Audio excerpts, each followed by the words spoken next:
Olá, minha gente. Hoje eu vou entrevistar ele, que é pastor, ministro de louvor, um homem de Deus, abençoado, conhecido já por todo o Brasil. Ele que é casado com a Roberta, pai da Isabelle e do João Vitor, é o pastor Josimar Fonseca. Tudo bem, pastor? Tudo bem, Davi? Você tá joia? Obrigado, estou bem. Seja bem-vindo ao nosso programa Verdade Gospel ao Vivo. E eu estou aqui para fazer algumas perguntas que são dúvidas não só minha, mas de todo mundo que está em casa, eu tenho certeza. E uma grande dúvida do pessoal, pastor, é o seguinte: como um pastor como o senhor, que é alguém que ministra no Brasil e fora do Brasil, consegue conciliar a agenda com a família? Bom, primeiro quero saudar todo o pessoal que está curtindo Verdade Gospel, ligado no programa. E é uma pergunta difícil de falar dela. Não existe nada sem sacrifício em nenhum lugar na vida. E todas as questões que envolvem a nossa maior prioridade, que é a família, e a nossa grande prioridade, que é o ministério, elas exigem muito da esposa, muito dos filhos, no dimensionamento do trabalho. Então, hoje eu procuro fazer minha agenda, o meu trabalho. Primeiro, ele é local, porque eu sou pastor numa igreja local, na cidade de Campinas. Eu faço um trabalho local, pastoral, que envolve a ministração diária, semanal, com gabinete, visita, aconselhamento pastoral, as ministrações nos cultos na igreja. E aí, depois disso, eu tenho uma agenda também que envolve as ministrações e pregações em congressos fora de Campinas, no Brasil e até fora do Brasil. Mas eu procuro guardar um tempo para minha família, eu procuro almoçar em casa semanalmente, eu procuro ter um tempo com a minha mulher, com meus filhos, para que, falando aos outros, eu não perca o que é mais precioso, que é a minha família. Mas é uma coisa que exige muito mais deles, por causa da demanda de hoje, né? Compreensão da parte deles. Compreensão da parte deles. E eu tenho uma esposa que é parceira, ela é talvez a maior incentivadora do meu ministério, e os meus filhos estão conectados nisso. Então eu procuro. Tem coisas que a gente toma como precaução. Por exemplo, quando eu prego aqui no Rio, eu venho tipo quarta e quinta, eu nunca fico mais do que 2 dias. Eu chego sempre no voo mais tarde possível e saio no voo mais cedo possível. Para Campinas, por exemplo, eu vou pregar na Penha, o culto lá é quinta-feira. Para ir embora na sexta-feira eu saio 5 da manhã. 6 da manhã estou em Campinas, 7 estou em casa para tomar café com as crianças, para levar o João na escolinha de futebol e fazer meu dever de pai, de marido. Maravilha. Pastor, o senhor tem quanto tempo já de ministério? Eu completei agora em março de 2011, 24 anos de tempo ininterrupto como pastor na Igreja Nazareno Central. Nazareno. Eu sei que é difícil resumir 24 anos, né, de ministério, mas se o senhor pudesse escolher uma experiência marcante do seu ministério para compartilhar com a gente, qual seria? Uma experiência marcante? Eu tenho muitas experiências assim. Talvez a mais marcante do meu ministério foi fora do país.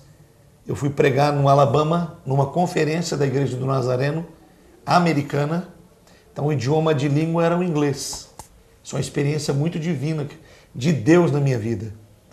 Aquela conferência com muitas igrejas americanas do nosso distrito, em Alabama, uma conferência distrital. Então muitas igrejas vieram, e vieram igrejas de língua hispana. Então eu preguei sexta-noite com tradução e intérprete, preguei sábado de manhã com tradução e intérprete para o inglês, o espanhol. No sábado à noite o pastor fez um culto hispano.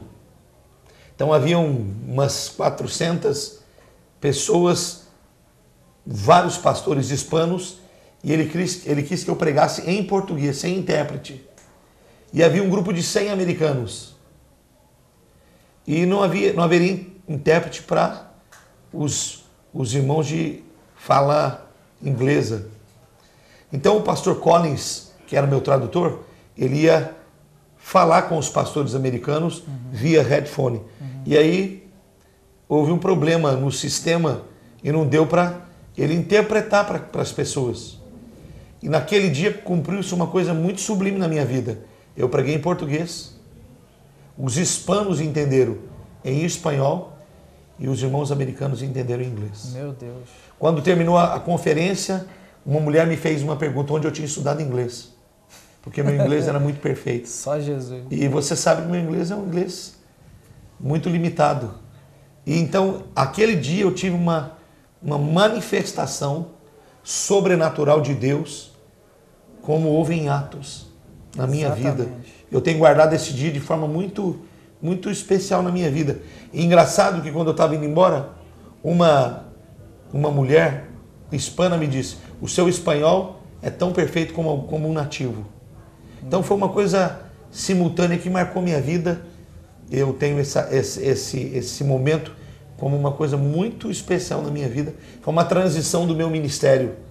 Eu acredito que fechou um ciclo e começou uma nova graça na minha vida. Eu sei que o senhor tem um ministério muito abençoado e tem muitas experiências também na área de cura. O senhor pode compartilhar uma com a gente? Eu tenho, desde o começo do meu ministério, tive várias experiências na pregação da palavra de pessoas serem curadas.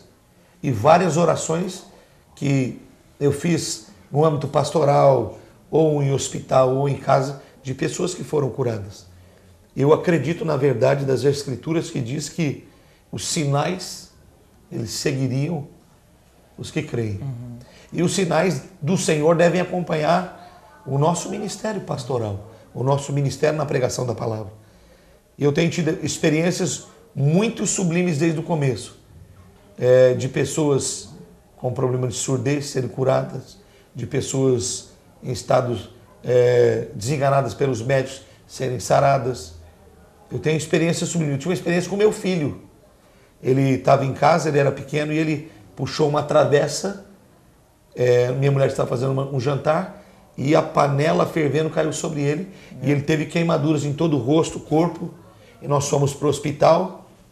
E quando nós estávamos no hospital, eu disse para a médica, porque a médica disse assim, essa criança vai ter marcas e sequelas para o resto da vida.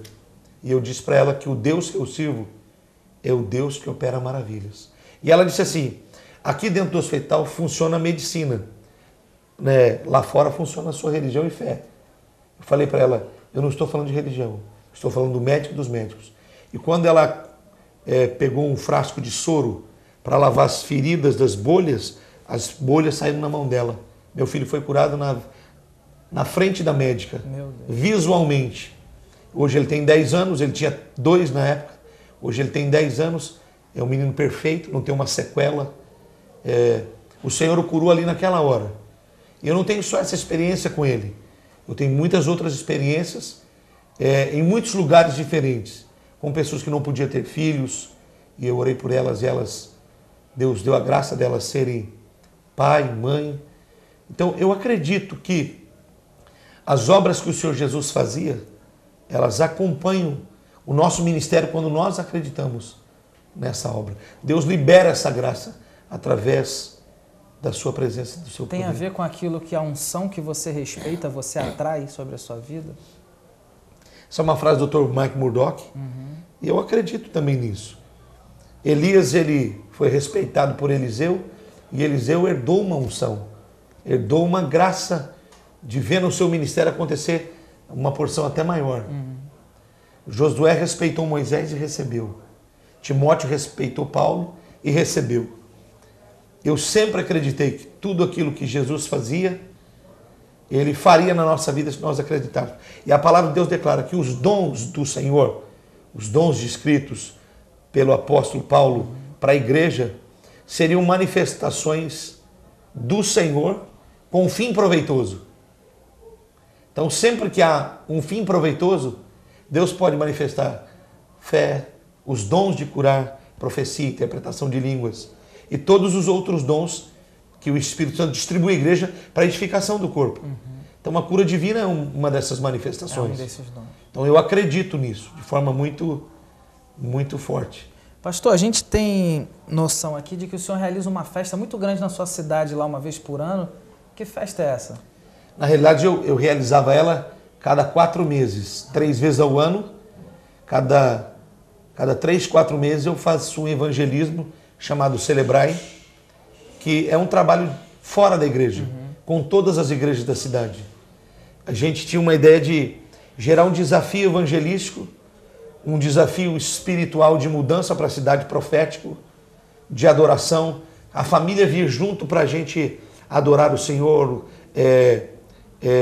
participar de um show, né, de um envolvimento com uma característica mais artística, para atrair os não cristãos, os não convertidos, aqueles que não expressam a fé, para de forma inteligente alcançá-los com o poder da palavra, com a graça do Evangelho.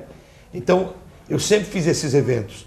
E o último que a gente fez deu mais de 60 mil pessoas, 60 mil. Perto de 4 mil decisões para o Senhor Jesus. Eu acho que a igreja está se movendo na estratégia para evangelizar.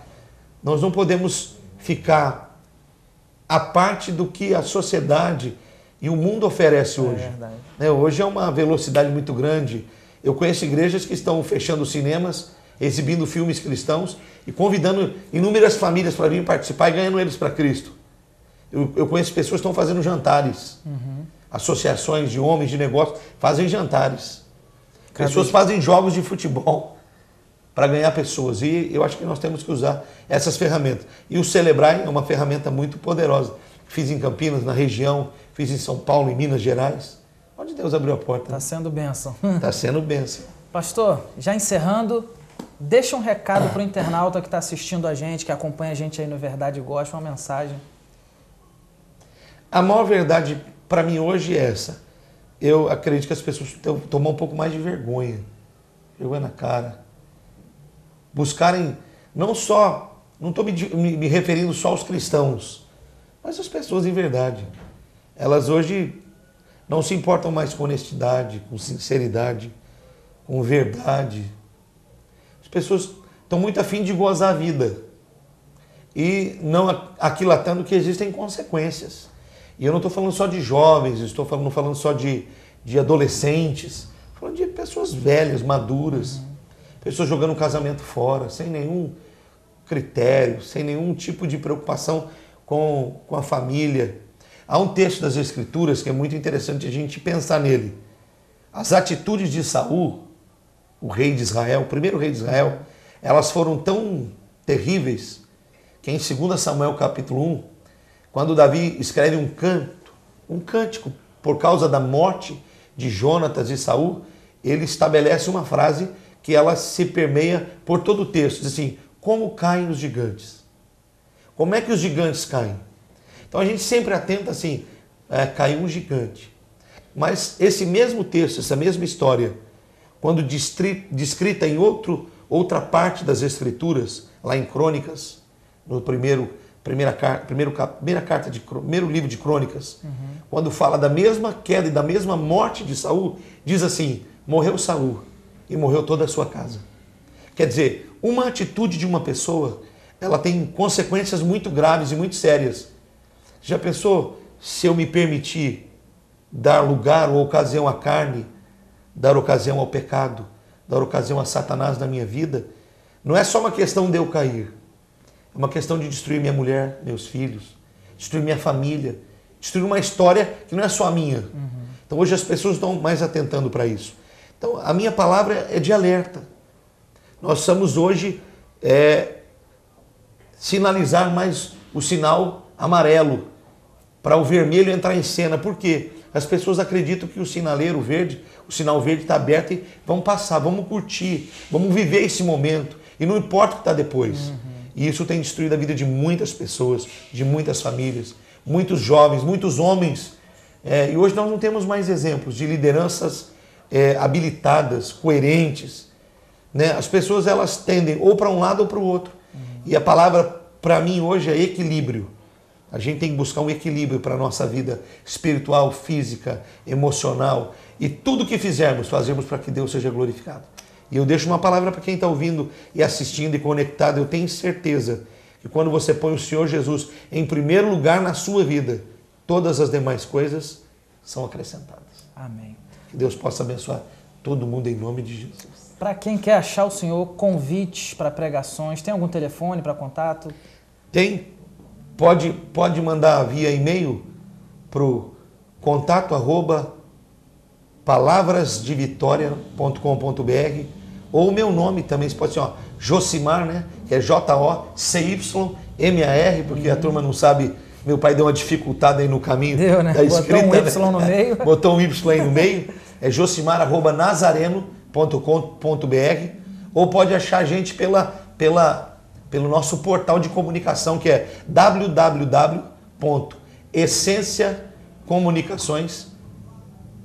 essenciacomunicação.com.br. Se ela digitar Essência FM em qualquer Google da vida, cai lá no nosso site, acha a gente. E a gente está lá em Campinas, né? Maravilha. Num projeto gigante de ganhar aquela cidade para Jesus Cristo. Amém. Campinas é minha paróquia. É só quero aquela igrejinha de 1.300.000 habitantes. Que Deus te abençoe. Deus Gente, abençoe vocês aí. Esse é o pastor Josimar Fonseca. Quero agradecer mais uma vez a presença do senhor. Obrigado Sucesso, pela entrevista. Você merece. Amém. Deus abençoe. Muito obrigado. Você fica então com a continuação da nossa programação no Verdade Gospel. Tchau.